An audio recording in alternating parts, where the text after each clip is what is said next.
To all the level-headed citizens of Trinidad and Tobago, lately I've been watching the national conversation about the standoff between the United States and Venezuela. And I have to say, what was once a healthy debate has now become pure political bacchanal. Everything anyone has is instantly twisted. If, for example, you support the action of the state, then you're called a government mouthpiece. If you question or challenge any decision made by the government in this issue, then you're branded a terrorist sympathizer. That is madness. We have to get serious. Now, I have spent 17 years in the military. I've served as National Security Advisor, Minister of National Security, Commissioner of Police. I have represented my country and participated in the CARICOM meetings involving regional security, trained and been involved in operations with regional forces, and commanded troops in Haiti under the United Nations. So to the haters who would be upset by my comments, please understand that I've earned the right to speak based on facts and not on political bias. We are facing a serious geopolitical situation now. And instead of pulling each other down, this country needs to unite. Now is not the time for pettiness or propaganda. We have one government, one prime minister, and one Trinidad and Tobago Defense Force. And if this situation between the United States and Venezuela escalates and goes south, literally, we'll all be affected. So it's time to stop dividing the country and to start preparing. So to both the government and the citizens of this country, I would just like to give a few quick points for us to consider that may prepare us. Firstly, the Ministry of Defense. It has to step up. I drafted the framework for that ministry back in 2010, exactly for the scenarios like this, in anticipation. The Ministry of CARICOM and Foreign Affairs and the Ministry of Homeland Security should not be on the front line of a potential armed conflict. That is the role of the Ministry of Defense. This is in no way to target the minister in that ministry, as he does not have to be a military or security expert. But it is obvious that this ministry lacks qualified military personnel to advise and guide that ministry in these trying times. If there's a lack of experience or guidance within that ministry, then I wish to advise that an advisory committee be formed. Call it a think tank, as we have some of the most qualified retired senior military officers who understand what needs to be done to prepare us and even possibly prevent us from experiencing our darkest hour. We have so many qualified former chiefs of defense staff and senior military officers retired.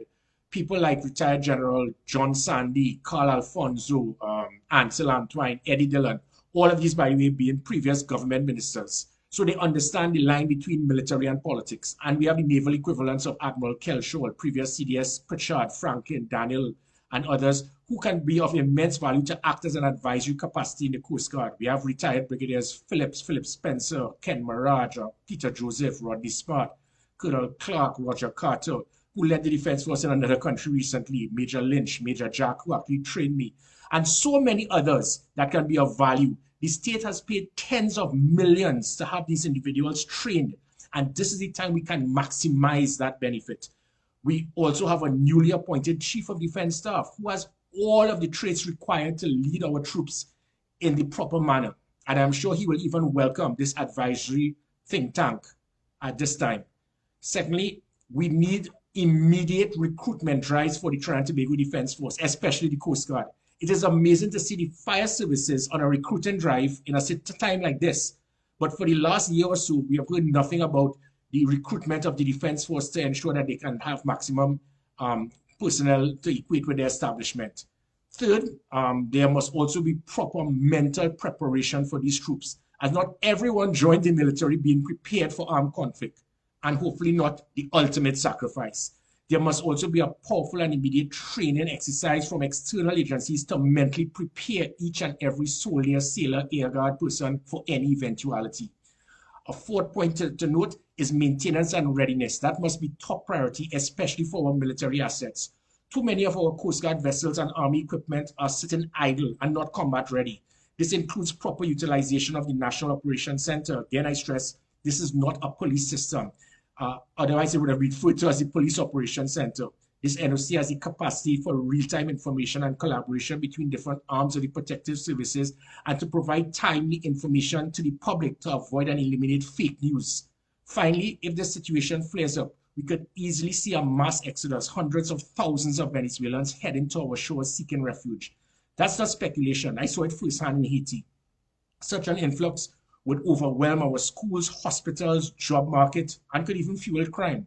We are not prepared. So we need to ensure that the Coast Guard is fully prepared to assist to prevent this mass exodus if it does take place, as well as ensuring a massive border protection plan on our shores in that southwestern area. This should be our focus rather than the old talk about which side we should pick to support. So yes, we must hope for peace, but prepare for the worst. And to those who seem more loyal to other countries than to Port of Spain, let's get real. Venezuela fired the first shot by accusing Trinidad and Tobago of harboring terrorists. That was a direct threat to our sovereignty. And it goes further when as much as people are stating that the US is framing a trajectory for invasion of Venezuela, it appears Venezuela is doing the same with Trinidad and Tobago, with their recent Minister of Defense statement alluding that Trinidad and Tobago, we are now testing Venezuela and scolding us for allowing an international ally to have a vessel enter our waters as if we need their permission to do so. Any responsible government has the duty to defend the people and its borders. So before this gets out of hand, let's pause and understand that this is not a time for division. This is a time for unity, for preparation, and for good leadership. We must need to ensure that we need clear eyes, steady hands, and real expertise. Because when the storm comes, Trinidad and Tobago must stand ready together. Thank you.